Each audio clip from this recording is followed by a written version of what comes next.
Monsieur le Président, Mesdames, Messieurs du gouvernement, Mesdames, Messieurs les parlementaires, l'heure est grave. La France est en péril. Plusieurs dangers mortels la menacent. Nous qui, même à la retraite, restons des soldats de France, nous pouvons, dans les circonstances actuelles, demeurer indifférents au sort de notre beau pays. Nos drapeaux tricolores ne sont pas simplement un morceau d'étoffe. Ils symbolisent la tradition, à travers les âges, de ceux qui, quelle que soit leur couleur de peau ou leur confession, ont servi la France et ont donné leur vie pour elle. Sur ces drapeaux, nous trouverons en lettres d'or les mots honneur et patrie. Or, notre honneur aujourd'hui tient dans la dénonciation du délitement qui frappe notre patrie. Oui, bonjour, Monsieur Magnon. Bonjour, c'est pas grave. Oui, aujourd'hui, on reçoit Monsieur Magnon de l'association. C'est une association ou c'est Tout à un fait. organe ou une association qui s'appelle les Places d'Armes. Est-ce que je pense que ça a été créé suite ou ça existait avant, mais est-ce que ça a été créé suite à la lettre, fameuse lettre des généraux ou des Oui, militaires? C'est suite tout à à ça, fait, hein? oui, oui.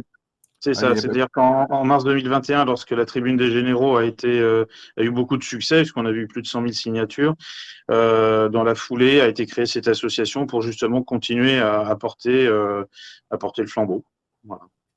Oui, puis au départ, ouais, c'est ça, vous pouvez peut-être un peu nous raconter. Au départ, l'association, ben, je veux dire, la lettre on va présenter euh, un extrait de la lettre à nos auditeurs, mais le gouvernement, au départ, avait assez mal réagi de voir des militaires Ouais. Mm. s'occuper de politique, là. Je veux dire, c'est ça. Ah Et, bah, oui, c'est sûr que l'armée française, enfin voilà, on la surnomme souvent là, c'est la grande muette.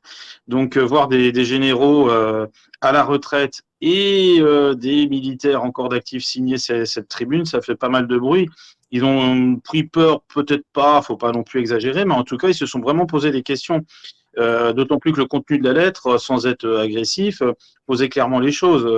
En substance, il disait, bah voilà, si vous continuez à prendre ce genre de mesures, à continuer ce genre de mesures, donc des mesures qui vont quand même plutôt à l'encontre de la population, eh bien, ne soyez pas surpris si demain les militaires prennent leurs responsabilités. Et ça, effectivement, ça a eu beaucoup d'impact, y compris alors au niveau des autorités, mais aussi bien sûr au niveau des signataires qui se sont dit tiens, voilà, ça y est, il y a enfin une autorité légitime qui bouge. Puis le gouvernement, je pense, a essayé au départ de réprimer les militaires et on a eu l'impression que la campagne de répression que le gouvernement a entrepris contre les signataires a au contraire, dans un premier temps, augmenté le nombre de signataires. J'ai l'impression que c'est un peu ça le phénomène qui s'est produit. Est-ce que je me Tout à trompe? fait. Bien sûr, oui, oui, dans ce genre de situation, il est évident que plus l'opposition est forte et plus la contre-opposition l'est aussi. Mais euh, ce succès est aussi dû bah, c'est tout simplement le quinquennat Macron. Hein. Il ne faut pas oublier qu'en 2017, il y a eu un gros litige avec son chef d'état-major des armées, Pierre de Villiers, et on sentait qu'il y avait un malaise entre le gouvernement Macron et puis les militaires. Donc c'est vrai que cette lettre, elle est venue aussi en rajouter une couche, si je puis dire. Oui. Puis, alors maintenant, c'est quoi le rôle actuellement de cette association-là? Je sais que récemment, justement, le mouvement des volontaires pour la France, comme moi, j'avais connu un peu quand j'étais allé en France, et avec le général Martinez, a rejoint, c'est ce que j'ai compris, a rejoint votre mouvement. Est-ce que c'est C'est le bien cas? ça. C'est tout à fait ça. Alors effectivement, on est présent bah, sur toute la France, hein, de la même façon d'ailleurs que l'étaient les VPF.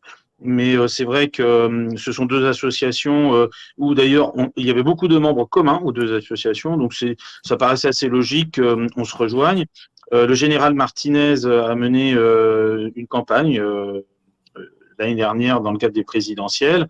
Il n'a pas eu le succès escompté, mais il a bien posé des idées qu'on partage tous. Donc, ça paraissait assez logique que l'on se rejoigne. Donc, ça s'est fait, je dirais, le plus naturellement possible. Aujourd'hui, Place d'Armes est là pour. Donc on a une formation apolitique, c'est-à-dire dans le sens plutôt apartisan, parce que la politique, bien évidemment, on va nécessairement en faire dans le sens où on va s'approprier des phénomènes, des faits de société et on va essayer d'agir à notre façon sur ces faits de société. Mais Place d'Armes aujourd'hui, un de ses principaux objectifs, c'est justement le renforcement du lien armée-nation. Depuis la fin de la conscription militaire en France, c'est vrai qu'on a quand même toute une partie de la population française qui n'a plus vraiment de contact avec l'armée, puisque celle-ci s'est professionnalisée, il n'y a plus les appeler comme autrefois. Et donc, c'est un moyen. Donc là, je vois que vous faites défiler là, le site. Bah, vous avez donc le général Martinez à gauche et notre président Jean-Pierre Fabre-Bernadac à droite. C'est une façon de renforcer, de réapprendre aussi dans une certaine mesure à se connaître. Ce lien armée-nation, il existe depuis très longtemps. Hein. Ça fait depuis 200 ans. Et puis, ce fameux mythe du soldat citoyen né à Valmy. Mais donc, il a toujours quelque part été présent dans l'inconscient collectif. Mais c'est bien de le réaffirmer aujourd'hui, d'autant plus que les valeurs actuelles sont en train clairement de se déliter et que on connaît de difficultés d'ordre divers en France. Donc, surtout depuis 6 ans avec l'arrivée de notre président Emmanuel Macron. Maintenant, moi, j'ai vu un documentaire sur la Légion. J'ai été surpris de voir que dans la Légion, il y avait à peu près 80% de gens qui n'étaient pas français, puis beaucoup ne parlaient difficilement le français. Je ne sais pas si vous êtes... oui, mais ça, la Légion étrangère, ça a toujours été son ADN. Et voilà, exactement. C'est un corps vraiment qui est géré à part, mais ça a toujours été son ADN. Hein. Il a été fondé, créé justement sur la base de ces étrangers. Bon, alors oui, il y a eu des repris de justice, des choses comme ça, mais c'est devenu au fil du temps une référence dans le sens où justement, c'est par la mixité, malgré tout, on arrive dans un cadre bien défini, strict, à engager des soldats pour un bien commun, pour le bien commun, dans un objectif commun qui là, il y a d'autres corps d'armée. Il y a d'autres corps d'armée qui n'ont pas ce profil-là. Là. Ah non, pas du tout. En France, oui, il n'y a que. Oh, ouais, c'est bon. Maintenant, est-ce que vous avez des contacts avec le Canada ou le Québec, avec les militaires? Je ne sais pas, est-ce qu'il y a quelque chose de correspondant un peu qui se... Non, il faudrait qu'on... Non, alors pour l'instant, non, mais il faudrait qu'effectivement, on arrive à créer des liens, notamment avec le Canada, mais avec, en définitive, tous les États francophones. Hein. Oui, Bah oui. Aujourd'hui, la vraie difficulté, ce qu'on observe, c'est la division des mouvements. Ça, c'est un vrai problème parce que la division fait toujours le jeu de l'autorité qui est en place. Donc, c'est vrai que si on arrivait à avoir des accointances avec différents mouvements situés que ce soit en France ou à l'étranger, et notamment en francophonie, ce serait vraiment très bien. D'autant plus que, vraisemblablement au Québec, vous connaissez quand même à peu près, j'allais dire, c'est toute proportion gardée, chacun a son histoire, mais vous connaissez à peu près les mêmes difficultés que nous aujourd'hui en matière de fédéralisme ou de souveraineté. Exactement. Puis, je veux dire, le rôle de l'armée canadienne, je veux dire, justement, l'armée canadienne était réputée pour être une armée de la paix pendant des décennies. Quand j'étais jeune, c'était ça. Aujourd'hui, on n'a plus le même lustre. On a participé à beaucoup de guerres sales et ça a beaucoup changé. Oui, il y a des problèmes même au niveau des militaires canadiens. Aymeric, est-ce que tu avais une intervention? Non, mais est-ce qu'on pourrait voir la lettre? Je ne sais pas où la trouver dans le système, mais j'aimerais beaucoup voir la fameuse lettre que les généraux avaient publiée. Et ça avait fait beaucoup de remous politiques, ça, cette lettre-là, en France à l'époque. Oui, elle est présente sur le site. Vous voulez que je vous la retrouve? Ah non, je vais aller la chercher. Elle est sur le site, parfait. Continuez, je vais aller la chercher. Oui, parce qu'on présentera aussi, il y a une vidéo, la lecture de la lettre. Maintenant, nous, on a à Radio Infocité, on a des animateurs qui couvrent beaucoup les événements de ce qui se passe en Ukraine. Et on a un point de vue. On a quand même un bon auditoire en Europe et un peu partout. Et on a un de nos chroniqueurs qui aurait peut-être des questions à vous pouvoir voir. C'est ça la lettre, là. Mais on a un de nos chroniqueurs qui aimerait avoir la position sur la crise de l'OTAN ou l'impact là, de la guerre d'Ukraine Alors, je ne sais pas si vous allez pouvoir répondre ou si peut-être dans le futur, vous pourriez nous aiguiller vers... Le contexte, alors, je ne sais pas si je vais arriver à correctement le synthétiser, mais aujourd'hui, le contexte actuel en France, c'est qu'il y a une réelle défiance envers les Américains et l'OTAN. Alors, c'est vrai qu'on a rejoint assez récemment le commandement intégré de l'OTAN et après l'avoir quitté. Mais il y a une vraie méfiance aujourd'hui par rapport à ce qui nous vient des États-Unis.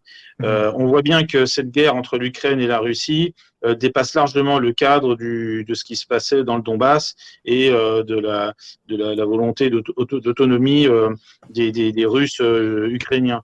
Donc on voit bien qu'il se passe un jeu trouble et dans lequel les Français justement aimeraient bien y voir plus clair. Et on sent bien que justement l'Europe n'arrive pas à donner de réponse aux interrogations des Français. Et ça s'explique puisque on a perdu une grande partie de notre souveraineté et donc une grande partie des décisions ont lieu au niveau européen, au niveau bruxellois. Ouais. Alors, mais au niveau de l'OTAN. Oui. Ouais, on va introduire notre chroniqueur. Il y a peut-être M. Pomerleau, il y a peut-être des questions plus précises que moi à vous poser sur le sujet. Est-ce que Jean-Claude est là? Oui, je suis là. Bon, salut Jean-Claude. Bon, salut, on m'entend. Bonjour, Oui. M. Magron. Bonjour. Bon, ben voici, nous, sur Radio Incrocité, on suit la situation en Ukraine et puis donc la position de la France. Si je comprends bien, votre organisme Place d'Armes est né du fait qu'il y avait un constat, un décalage entre la présidence de Macron, les intérêts supérieurs de la France et les intérêts de la nation française, à tel point que la Grande Muette s'est donné une voie politique. Et puis, oui, et puis ça découle du mandat de Macron. Et puis là, arrive le conflit en Ukraine, la position de la France, et puis j'imagine que Place d'Armes a un regard sur ce conflit-là, possiblement une lecture, une position, parce que vous avez l'expertise pour faire une lecture sur le théâtre militaire et vous avez aussi une expertise sur les intérêts d'État, les intérêts de la France.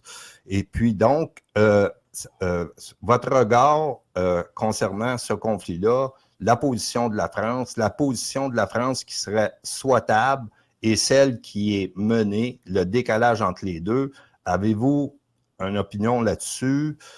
Est-ce que Place d'Armes a une position, disons, éditoriale là-dessus? Alors, sur le conflit en lui-même, savoir qui a raison, qui a tort entre la Russie et l'Ukraine, on a lancé le débat cet été. Et bien évidemment, alors c'était un débat très, très actif au sein de nos membres, puisque il y avait les Russes d'un côté, les pro-russes d'un côté, les pro-ukrainiens de l'autre. Ça ne faisait pas forcément avancer le schmilblick. Ce que nous, on observe, voilà, c'est que, on a des médias aujourd'hui mainstream qui sont à la botte, j'allais dire, du gouvernement et qui nous expliquent qu'il y a d'un côté les pauvres Ukrainiens qui ont été agressés. C'est vrai qu'ils ont subi une agression, enfin, c'est à peu près indéniable. Simplement, on ne nous explique pas tous les tenants et les aboutissants et toutes les conséquences économiques et donc après derrière sociales que ça a déjà entraîné et puis que ça va continuer à entraîner. On voit bien très bien que derrière tout ça, il y a une problématique qui est liée à l'énergie. On l'a vu lorsqu'il y a eu le scandale du Nord Stream. L'Allemagne a une position aujourd'hui dominante au sein de l'Europe et a eu tendance à un moment donné à vouloir faire un petit peu quand même cavalier seul. Si vous voulez, ce conflit russo-ukrainien a mis en exergue tout un ensemble de difficultés que jusqu'à présent, soit les Français n'étaient pas au courant, soit ils ne voulaient pas voir la vérité en face. Je vais vous prendre un cas tout simple. On a aujourd'hui une augmentation extrêmement significative des prix en France, des prix des matières premières, de l'alimentaire et de l'énergie. Tout ça étant bien évidemment très lié. Et on nous explique que c'est lié au conflit entre la Russie et l'Ukraine. Mais en fait, on voit très bien que le problème est ailleurs. La France, qui était jusqu'en juin dernier nette exportatrice d'énergie, est devenue nette importatrice d'énergie parce qu'on nous a tout simplement demandé d'abandonner le nucléaire. Et qui nous a demandé d'abandonner le nucléaire? C'était l'Allemagne. Parce que l'Allemagne n'en a pas, et l'Allemagne était avec ses centrales à charbon, ses éoliennes. Donc, si vous voulez, il y a une problématique qui dépasse largement le cadre de ce conflit entre la Russie et l'Ukraine, mais dont aujourd'hui toute la population française subit les conséquences. Donc ça, c'est un vrai déjà souci, c'est le premier point.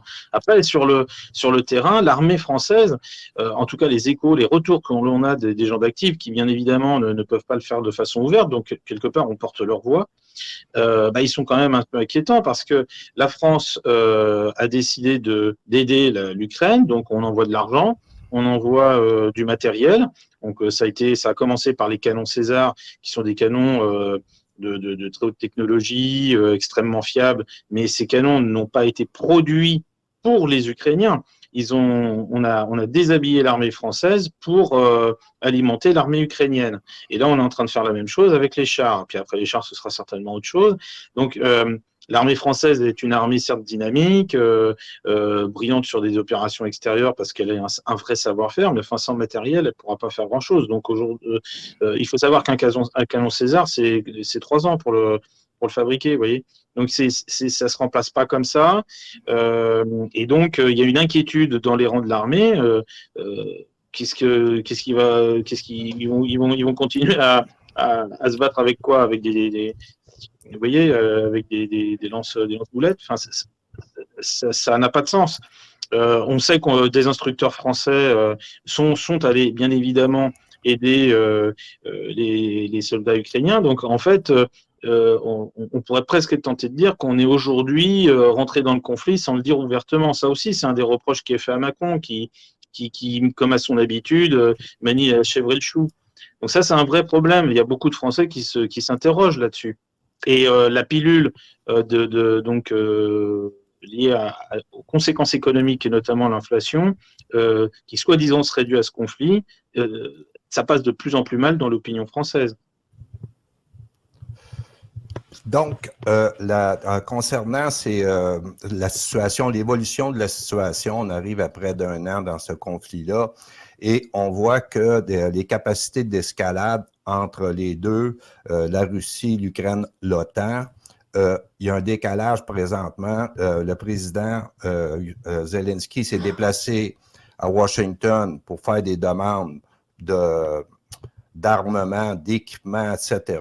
Et que c'est la déclaration de l'état-major ukrainien, sans ces apports-là, ils sont dans une perspective de défaite.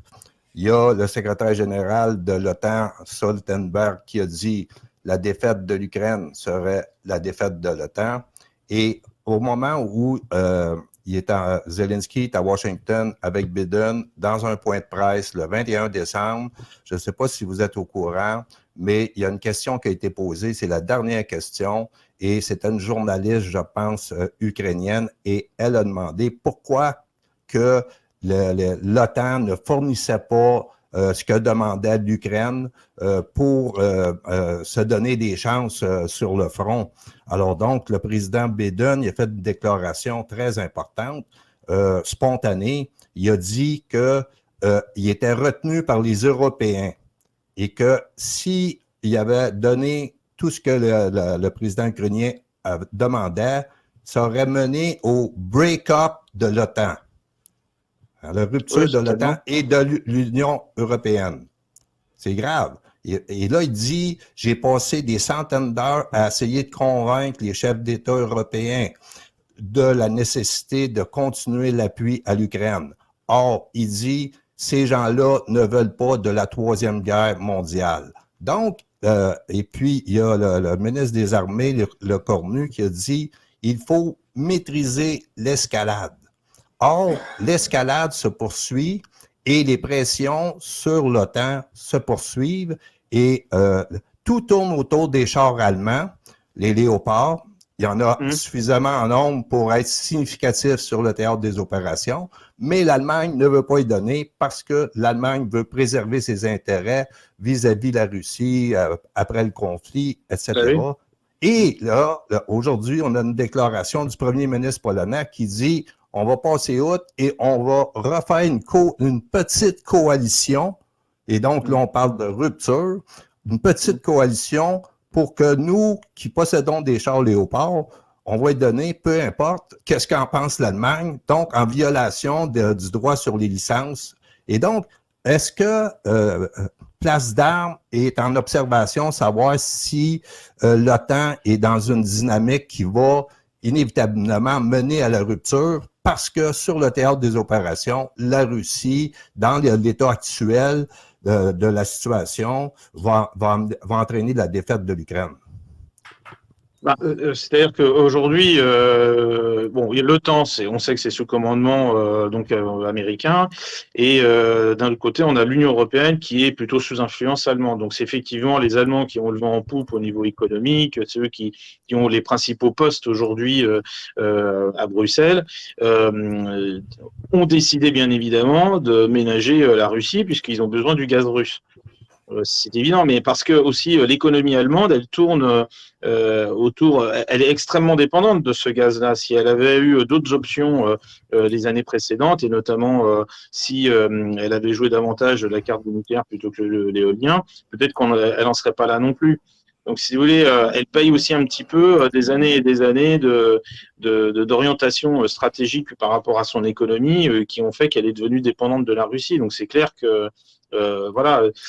moi, l'Allemagne, on va pas raviver des mauvais souvenirs, mais je trouve que les dernières positions qu'ils ont prises au sein de l'Europe, et notamment justement vis-à-vis de l'armée, de leur propre armée, puisqu'ils ont quand même décidé de faire une levée de 100 milliards pour constituer une armée à part entière, ça c'est quelque chose qui est quand même très nouveau dans la position allemande. C'est pas quelque chose qui existait auparavant. Et Olaf Scholz, quand il a décidé de lever ces 100 milliards, il a bien dit qu'il reconnaissait, je vous le dis pas littéralement, mais ça revenait à ça, il reconnaissait qu'il s'était trompé dans le sens où il pensait avoir des amis autour de lui, des amis, vous voyez. Donc la levée de ces fonds pour constituer une armée était motivée par le fait qu'en définitive, les pays limitrophes n'étaient pas considérés comme étant des pays amis. Donc ça pose quand même un problème. Là, je vois qu'aujourd'hui, Macron et Scholz sont venus fêter les 60 ans du pacte franco-allemand, de la relation franco-allemande, du renouveau de la relation franco-allemande. Mais on sait très bien qu'en coulisses, c'est beaucoup plus compliqué que ça. Les Allemands ne jouent vraiment pas franc jeu là-dessus. Donc, ça, au niveau européen, il y a quand même de très fortes chances que si jamais le conflit devait perdurer, ça se matérialise par l'explosion de l'Union européenne. Puisqu'on voit bien, vous voyez, vous l'avez cité, les Polonais, ils ont une autre vision des choses, mais d'autres pays aussi. Vous avez quand même là, par exemple, face aux conditions économiques très difficiles qu'ils subissent, vous avez quand même l'Espagne et les Portugal qui sont sortis momentanément de l'Union européenne, alors sur la partie énergie uniquement. Mais ça montre bien qu'aujourd'hui, ça part un peu dans tous les sens. Et donc, à côté de ça, je dis bien à côté de cette Union européenne, vous avez l'OTAN, mais donc en gros, c'est quand même les Américains qui sont à la baguette. Et à tort ou à raison, l'avenir nous le dira, mais on a quand même l'impression que, tout compte fait, l'affaiblissement de l'Europe n'est pas forcément une si mauvaise chose pour des géants comme la Russie, la Chine ou les États-Unis même.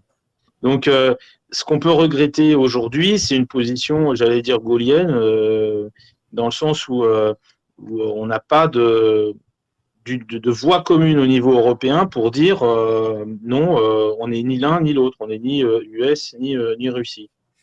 Il n'y a pas ça n'existe pas.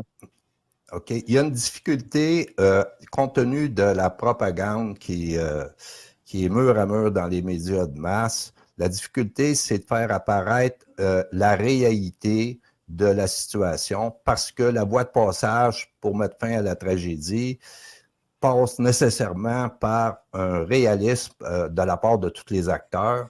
Et puis, c'est difficile à faire apparaître. Mais il y a un signe qui est apparu cette semaine, c'est une entrevue avec le président Macron au journal El País, le journal espagnol, et dans lequel il dit que finalement, contrairement à son ministre Bruno Le Maire, qu'il fallait faire que l'économie russe s'écrase complètement. Mettre les Russes à genoux.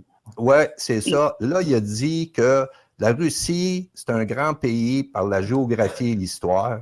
C'est un grand peuple et que là, l'idée de humilier la Russie comme objectif dans ce conflit-là, c'était une très mauvaise idée. Et il a dit quelque chose qui m'a étonné.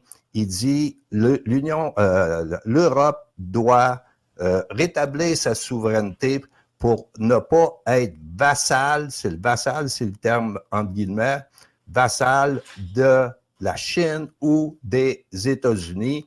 Et donc, lui, c'est la souveraineté européenne. C'est pas la souveraineté française, on comprend, mais c'est un changement de ton qui est radical, d'après moi. Et puis, est-ce que vous êtes au courant de cette déclaration-là? Parce qu'on ne l'a pas vu dans les journaux francophones. Il l'a dit en anglais, c'est ça l'affaire. Là. Alors, le problème de Macron, si vous voulez, depuis son élection en 2017, c'est que pour moi, c'est un président qui est trop jeune. Et beaucoup des mesures qu'il a prises ont été toujours prises après coup. C'est-à-dire qu'il avait une ligne et puis, dernier moment, il faisait l'inverse. En même Je veux dire par là, il a pas, c'est pas quelqu'un qui a l'expérience nécessaire. Il est trop jeune. Il est certainement brillant intellectuellement, il n'y a pas de problème, mais il n'a pas l'expérience. Et là, c'est typiquement ça. Il est en train effectivement de changer d'axe. C'est pas faute de l'avoir dit. On a perdu du temps, c'est juste ça. Mais je suis complètement d'accord avec vous. Oui, il faudrait une souveraineté, revenir à une souveraineté européenne. J'en sais rien j'en sais rien. Si, je sais bien. Pour moi, il faut que chaque pays, chaque État membre retrouve sa souveraineté.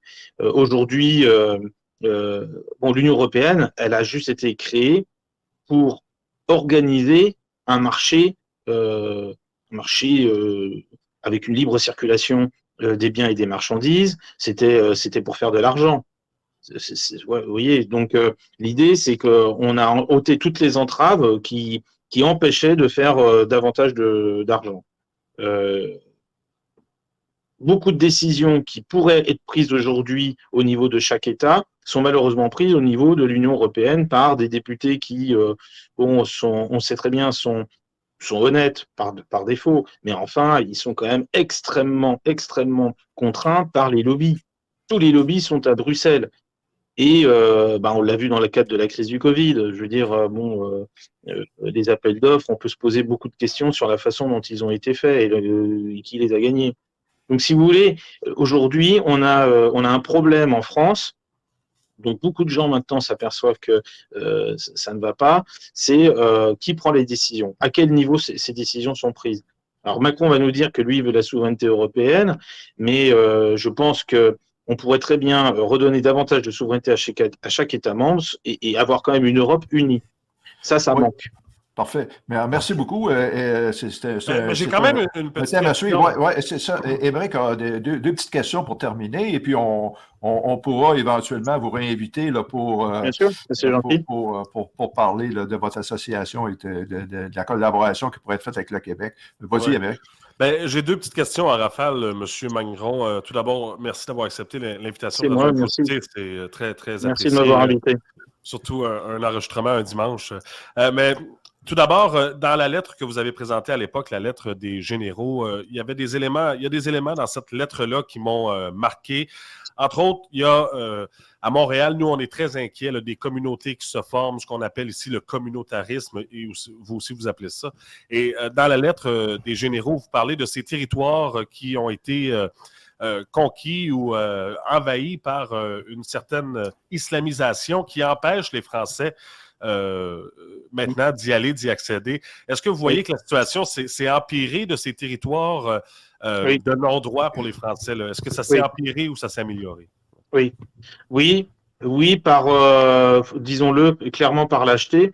On a organisé depuis mai dernier un cycle de conférences-débats sur justement le délitement de la France. L'idée, c'était de partir de la lettre qui avait été rédigée, puis de faire des conférences-débats. Et notre premier invité, ça a été le général de Richouf, qui est un général 4 étoiles à la retraite et qui est intervenu. Il a été surnommé le général banlieue parce que c'est quelqu'un qui était très sensibilisé par les problématiques nées dans les banlieues. Donc, il est allé dans les banlieues en 2015 avec un programme axé autour de l'emploi, de la formation, du sport. Et il a eu des succès incroyables. C'est-à-dire que des jeunes qui paraissaient pourtant difficiles, le suivaient parce que certainement son autorité naturelle, surtout la cohérence de son projet, plaisait. Il s'est fait démolir par qui? Par les maires aux alentours qui y voyaient une forme de mauvaise concurrence, on va dire. Donc, il a arrêté malheureusement son projet parce que bon, pour ça, il faut de l'argent. Et il est revenu à la charge l'année dernière. Et c'était pour ça d'ailleurs qu'on l'avait invité parce qu'il avait rédigé son deuxième livre. Et là, les conclusions auxquelles il arrivait pour l'avenir des banlieues, l'islamisation, les difficultés, tout ce qui tournait autour des trafics, de drogue, d'armes, là, il est beaucoup plus sévère. Comme on a laissé faire pendant des années et des années, eh bien aujourd'hui, il y a des territoires qui sont complètement perdus. Mais est-ce que, à partir du moment où on a dit ça, M. Magron, est-ce qu'on ne peut pas faire une corrélation entre un élu municipal de gauche ou d'extrême gauche et le niveau de violence dans sa ville? Par exemple, à Montréal, on a une mairesse d'extrême gauche et Montréal n'a jamais été aussi violente qu'aujourd'hui comme ville. Oui. Est-ce que vous faites une corrélation, vous aussi? Bien sûr. Je vais vous prendre un cas tout bête. Moi, j'habite dans le sud de Paris, à Villejuif. C'est une commune qui est restée communiste pendant 100 ans, avec lesquels il y avait des très forts problèmes de drogue, de trafic de drogue. Il y a eu une mairie de droite pendant juste une mandature, 6 ans. Il a à la fin éradiqué ces problèmes de drogue, c'était redevenu à la normale. Eh bien là, c'est repassé à gauche, donc extrême gauche, c'est redevenu communiste et c'est reparti pour des Monsieur problèmes Magron, de trafic. on n'est pas en train de dire qu'il faut être drogué pour être de gauche, là, mais... Non, mais c'est du clientélisme. En fait, le problème de ces gens-là, c'est qu'ils ont fait du clientélisme pour conserver leur pouvoir. Absolument. C'est des votes, hein? C'est des votes. Exactement. Et c'est du clientélisme auprès de ces populations-là. Ça, c'est clair. À l'inverse, notre prochain invité en conférence débat, et c'est vraiment marrant que vous en parliez, c'est extraordinaire cette transition, c'est Xavier Lemoine, qui est maire de Montfermeil. Montfermeil, c'est une commune où il y a plus de 80 nationalités différentes, des communautés qui ne s'aiment pas, qui ne s'apprécient pas, qui parfois y a des heurts, etc. C'est quelqu'un qui est présent aux manettes depuis 20 ans en tant que maire, puis 30 ans en tant qu'élu, et il a des résultats qui sont complètement incroyables. Il a été réélu avec plus de 60% au premier tour, aux dernières élections municipales. Toutes les communautés lui sont grées de tout le travail qu'il fait pour elles, tout simplement parce qu'il a une ligne directrice, il ne se laisse pas faire, il donne un cadre de vie à ces gens-là, du coup il leur donne de l'espérance, mais surtout il leur rend leur dignité. Donc, il n'y a pas de complaisance. Quelqu'un qui fait une faute, il doit être sanctionné. Vous voyez, les choses sont claires. Voilà. Absolument. Et donc, il a des résultats formidables. Et si tous les maires pouvaient avoir ce courage-là, on aurait certainement moins de difficultés, c'est sûr. Oui. Écoutez, juste, M. Magron, en 30 secondes, est-ce que vous appuyez toujours Éric Zemmour? Nous, on n'est pas. Alors, nous, on est apartisans, c'est-à-dire que dans nos rangs, nous avons. Oui, mais à la dernière élection présidentielle, il y avait quand même de vos membres qui avaient appuyé Éric Zemmour. Là. Ah non, pas place d'armes. Ah non. Pas à titre d'organisation. Pas place d'armes, en fait, on s'est fait justement... De Villiers, le frère. Ouais, vous avez raison, c'est un peu, Il y avait Philippe de Villiers, mais pas le frère qui est général. Vous avez raison. Voilà. Non, nous, on a justement pas voulu intervenir dans l'année d'élection présidentielle. On avait bien demandé à nos cadres que s'ils avaient des fonctions importantes, en tout cas dans des partis, que ce soit le parti de Marine Le Pen, d'Éric Zemmour ou d'autres, Dupont-Aignan. Enfin, l'idée c'était qu'ils démissionnent, qu'ils se mettent un peu en retrait, parce que dans nos rangs, nous avons vraiment, bien sûr, on a dominante souverainiste, conservateur, et tout le monde échange. Donc, il n'y a pas eu d'appui. OK, très bien. Voilà. C'était Voilà pour moi, Luc. C'était la rafale pour terminer. Alors, C'était la rafale. Voilà. on vous remercie, puis je pense qu'on va donner une Très suite. bien. Alors, on vous dit à bientôt, à la prochaine. Merci à vous, en tout cas. Merci pour votre invitation. Au revoir. Au revoir.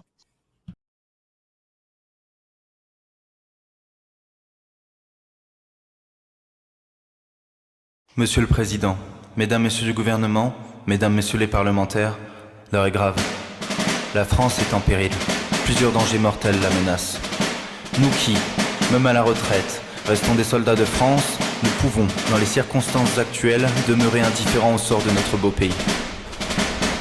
Nos drapeaux tricolores ne sont pas simplement un morceau d'étoffe. Ils symbolisent la tradition à travers les âges de ceux qui, quelle que soit leur couleur de peau ou leur confession, ont servi la France et ont donné leur vie pour elle. Sur ces drapeaux, nous trouverons en lettres d'or les mots « honneur » et « patrie ».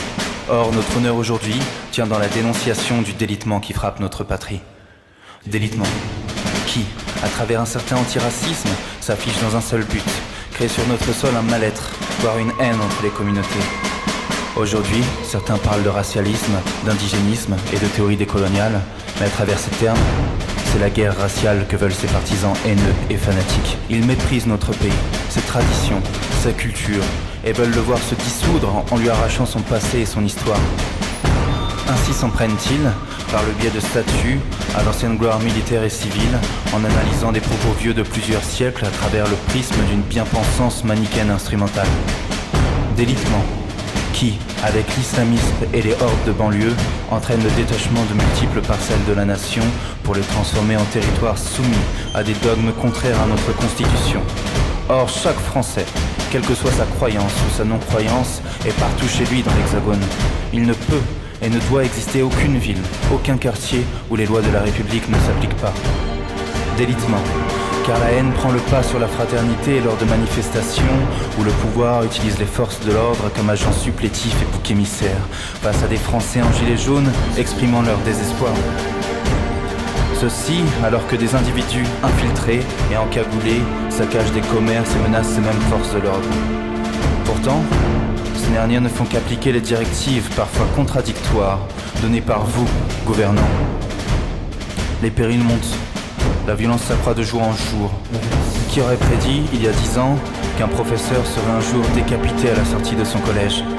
Or, nous, serviteurs de la nation, qui avons toujours été prêts à mettre notre peau au bout de notre engagement, comme l'exigeait notre état militaire, ne pouvons être devant de tels agissements des spectateurs passifs. Aussi, ceux qui dirigent notre pays doivent impérativement trouver le courage nécessaire à l'éradication de ces dangers. Pour cela, il suffit souvent d'appliquer sans faiblesse des lois qui existent déjà. N'oubliez pas que, comme nous, une majorité de nos concitoyens est excédée par vos louvoiements et vos silences coupables. Comme le disait le cardinal Mercier, primat de Belgique, quand la prudence est partout, le courage n'est nulle part. Alors mesdames, messieurs, assez d'atermoiements, l'heure est grave, le travail est colossal. Ne perdez pas de temps et sachez que nous sommes disposés à soutenir les politiques qui prendront en considération la sauvegarde de la nation. Par contre, si rien n'est entrepris, le laxisme continuera à se répandre inexorablement dans la société, provoquant au final une explosion et l'intervention de nos camarades d'active dans une mission périlleuse de protection de nos valeurs civilisationnelles et de sauvegarde de nos compatriotes sur le territoire national. On le voit, il n'est plus temps de tergiverser, sinon demain, la guerre civile mettra un terme à ce chaos croissant, et les morts dont vous porterez la responsabilité se compteront par milliers.